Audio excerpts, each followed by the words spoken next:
Morning. I wanted this morning to give you a picture through a story I have here, a biblically based story of God's love for us, His children, for God's love for His bride, and for God's love just per se. You know,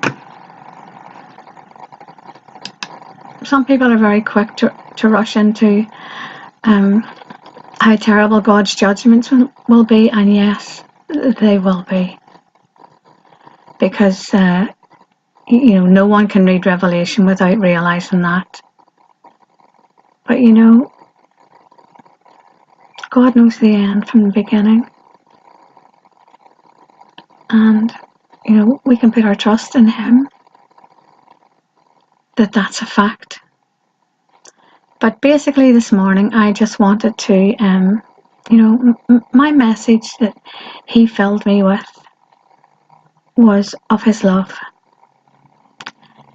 coupled with His justice. So I'm not here to preach hellfire and brimstone. I'm not even here to teach anything. I'm an encourager. And, I just want to open up, if I can, the depths of His love for us. So I hope you don't mind that I read you this. It's called Hosea, the story of a love that would not die. And it's by John W. Reed. Here's the introduction. It is the year 725 BC. It is the northern kingdom of Israel. You are there. Monologue. I have been called the prophet of the broken heart, but I would rather be remembered as the prophet of love and hope. I am Hosea, prophet of God to Israel, my homeland. We are standing in front of my home on the outskirts of Samaria, our beautiful capital city. There beneath the oak tree is Gomer, my wife. I love her as I love my own life. You will learn to love her too. Sitting beside her is our son Jezreel. He is 18 now, handsome and strong, a young man with a heart for God. At Gomer's feet and looking up at her is Ruhamah, our daughter. Do you see how her raven hair glistens? She is the image of her mother. She was 16 just half a year ago. Beside her is Ami, her brother. He is 15 and as warm and bubbling as the flowing brook that you hear in the background. We are happy and at peace, but it has not always been so. I began my ministry as a prophet almost 30 years ago during the reign of Jeroboam II. Those were years of great prosperity in Israel. The caravans that passed through Israel between Assyria and Egypt paid taxes into the treasury of Jeroboam II and sold their goods in our midst. They also left their sons and daughters and their gods. These gods of the Assyrians, the Egyptians, of the ancient Canaanites, and of Jezebel have wooed the hearts of my people.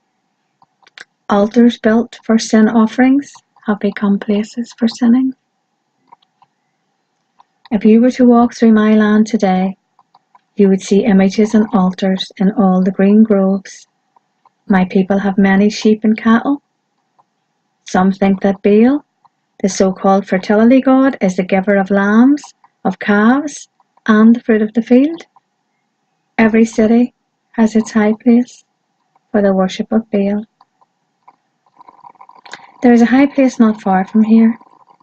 At night we hear the beat of the priest's music and the laughter of the sacred prostitutes.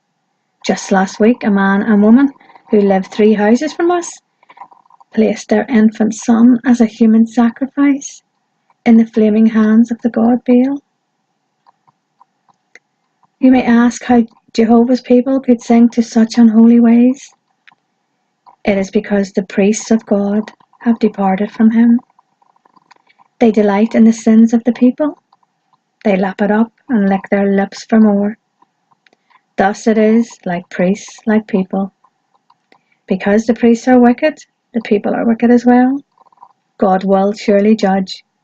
My beautiful land is just a few short years from being crushed under the iron heel of the Assyrian military might.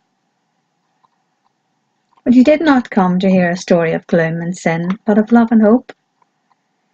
Yes, 30 years ago God appointed me a prophet in Israel. My father Beeri and my honoured mother taught me early to fear Jehovah, the one true God of Israel. They taught me to hate the calf deity of the first Jeroboam. Daily we prayed, daily we longed to return to the temple in Jerusalem. Daily we sang the songs of David and hungered for the coming Messiah. My ministry has always been hard. The first 10 years were the hot-blooded days of my 20s. My sermons were sermons of fire. My heart bled for my people. I was little heeded and generally scorned. In my 32nd year, God stirred me. I spent many days in prayer and meditation. I felt lonely and in need of a companion. The first frosts of fall had tinted the leaves when I travelled with my parents to visit the home of Diblaim. In the busy activity of ministry, I had not seen the family for several years. We were engaged in lively conversation when through the door swept a young woman, Gomer, the daughter of Diblaim. I remembered her as a pretty and somewhat spoiled child. Now she was a hauntingly beautiful woman. Her ivory face was framed in a wealth of raven black hair. Her striking beauty distracted me, and I had great difficulty in turning my eyes from her. As we returned to our home that day, my father and I talked of many things, but in my mind lingered the image of a raven-haired Israelite. My father's friendship with Diblaim flourished, and I often journeyed with him to visit. I was drawn to Gomer. Diblaim and my father talked incessantly. Then one day my father astounded me with the proposal, Hosea, it is my desire that you should marry Gomer. That's part one.